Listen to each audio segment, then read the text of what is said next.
Assalamualaikum warahmatullahi wabarakatuh. Selamat siang Bapak Suryana, STMSI, selaku dosen pengampu mata kuliah Mekanika Perpatahan dan Analisa Kegagalan. Dan rekan-rekan yang kami banggakan, terima kasih telah memberikan kami waktu untuk mempresentasikan hasil diskusi kami dengan judul Laporan Analisa Kegagalan pada Pinion Girsap. Berikut merupakan anggota kelompok kami. Yang pertama ada Satria Tangguh Mahardika dengan NPM 2307, kedua Ranggi Ratuna Panalar dengan NPM 2346, ketiga Tifal Hakim Nus Sulaiman dengan NPM 2356, keempat Muhammad Yafi Raditya Kansa dengan NPM 2378, dan yang kelima ada Faris Mufid Alauddin dengan NPM 2393. Outline pembahasan pada presentasi kami kali ini ialah yang pertama ada pendahuluan, kedua komponen dan insiden, ketiga pemeriksaan visual awal, keempat analisis mekanisme patahan, kelima hasil pengujian tambahan, keenam penentuan akar penyebab, ketujuh rekomendasi pencegahan, dan yang kedelapan ialah kesimpulan. Pendahuluan dari presentasi kami kali ini ialah Pinion Girsaf merupakan komponen vital dalam sistem transmisi daya industri karena bertanggung jawab menjaga kontinuitas dan kestabilan operasi berbagai fasilitas, termasuk sistem kompresi gas alam. Pada studi ini dipilih kasus kegagalan Pinion Girsaf berkecepatan tinggi yang mengalami patah mendadak. Karena kerusakan semacam ini tidak hanya berpotensi menghentikan proses produksi, tetapi juga menimbulkan resiko keselamatan dan kerugian ekonomi yang besar. Sebelum kerusakan total, SAF menunjukkan tanda awal berupa keausan tidak normal di bawah inner rest bearing, di mana material SAF terkelupas dan berpindah ke permukaan bearing.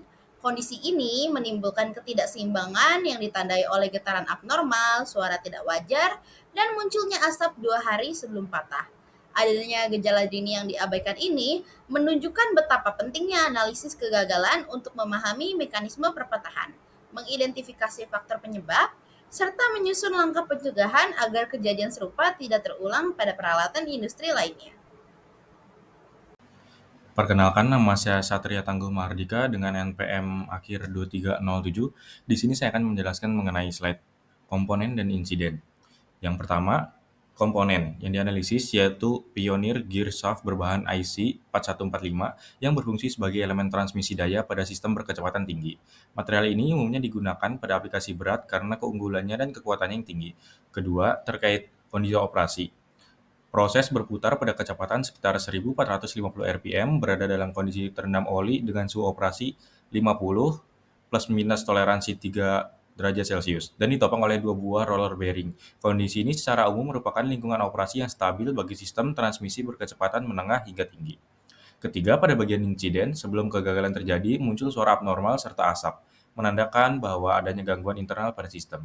Pemeriksaan DPI awal tidak menemukan retak, namun 2 hari setelahnya proses mengalami patah di area dekat inner race A, disertai fenomena deep scoring dan transfer material. Temuan ini menunjukkan bahwa proses kerusakan telah berlangsung progresif sebelum akhirnya terjadi kegagalan total.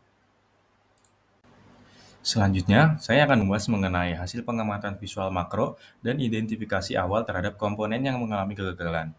Pada bagian visual makro, terlihat adanya deep scoring hingga kedalaman sekitar 2,5 mm, serta jejak tracking dan transfer material pada area bawah inner race A. Permukaan patahan memperlihatkan karakteristik khas kegagalan kelelahan, yaitu river marks, progression marks, dan racket marks, yang mengidentifikasikan pertumbuhan retak yang berlangsung bertahap. Selain itu, ditemukan pula fenomena heat tinting, yang menunjukkan adanya gesekan berlebih dan peningkatan temperatur lokal. Selanjutnya, pada bagian identifikasi awal dapat disimpulkan bahwa scoring yang muncul menjadi sumber utama konsentrasi ketegangan. Kondisi ini memicu terjadinya retak awal pada area yang mengalami self-loading pada bearing, akibat kerusakan film pelumas yang tidak mampu mempertahankan pemisahan antar permukaan kontak. Dengan demikian, kombinasi antara konsentrasi tegangan dan degradasi pelumasan berperan besar dalam memicu kegagalan pada komponen.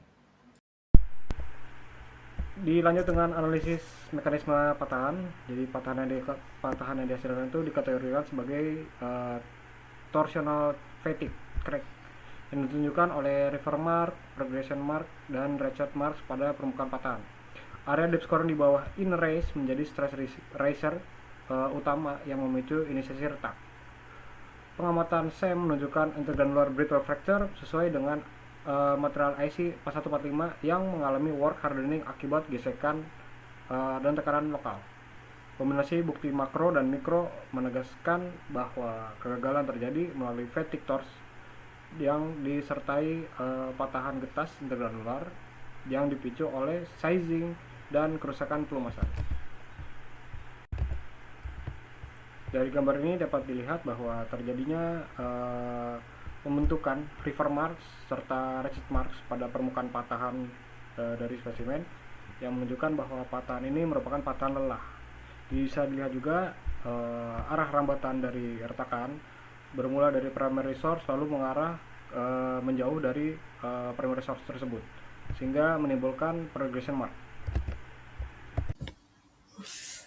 Gambar 1 menampilkan poros pinion yang patah beserta inner rest bearing A dan B.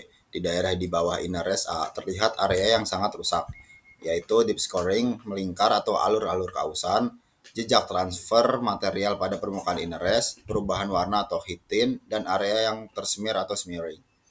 Fracture surface atau permukaan patahan tampak memiliki zona yang berbeda-beda, bagian halus dengan pola perampatan retak dan bagian kasar atau overload di ujung patahan. Kombinasi scoring plus material transfer menunjukkan bahwa sebelum patah terjadi metal to metal kontak akibat gangguan film pelumas atau sizing. Sizing menghasilkan debris yang tertanam dan menimbulkan notch atau takikan pada permukaan luar shaft. Notch ini menjadi konsentrator tegangan pada setiap siklus beban. Pada kondisi operasi putaran tinggi, torsi siklik, notch tersebut memfasilitasi inisiasi retak fatigue yang kemudian berkembang. Heat tint dan smearing mengindikasi adanya pemanasan lokal akibat gesekan intens pada tahap awal dan selama perkembangan kerusakan. Pada gambar tersebut mencatat adanya pressing marks pada inner rest atau tekanan roller, skor hingga 2,5 mm pada shaft dan transfer material yang memiliki komposisi sama dengan material shaft. Bukti bahwa material shaft terlepas dan menempel pada inner rest akibat adhesive wear. Hardness lokal di bawah inner rest juga tercatat sangat tinggi, yaitu 630 hardness Vickers, mengindikasi work hardening atau perubahan sifat permukaan akibat gesekan temperatur.